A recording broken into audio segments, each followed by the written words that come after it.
சாய்ராம். ஸ்ரீ சாய் அஸ்ரோத்திர நாமாவளி 3. அதன் பொருள்: ஓம் கிருஷ்ண ராம சிவ மாருதி ரூபாயே நமக.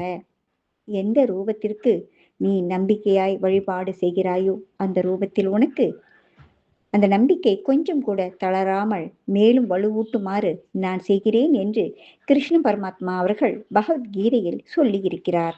இதைத்தான் சாய்பாபா அவர்கள் தன்னுடைய பக்தன் எந்த ரூபத்தில் நம்பிக்கை வைத்திருக்கிறானோ அந்த ரூபத்தில் அவர் தோன்றி அந்த நம்பிக்கையை அதிகப்படுத்துகிறார். பாபா துவரயுகத்தில் கிருஷ்ணனாக மெட்ராஸில் இருந்து வந்த பஜனை குழு அம்மையாருக்கு ராமனாக காட்சி அளித்தார். சிவன் பக்தன் மேகாவுக்கு பாபா சிவனாக காட்சி அளித்தார். சங்கர் தேஷ்பாண்டிக்கு மாருதியாக காட்சி அளித்தார். ஓம் கிருஷ்ண ராம சிவ மாருதி ரூபாயே நமக.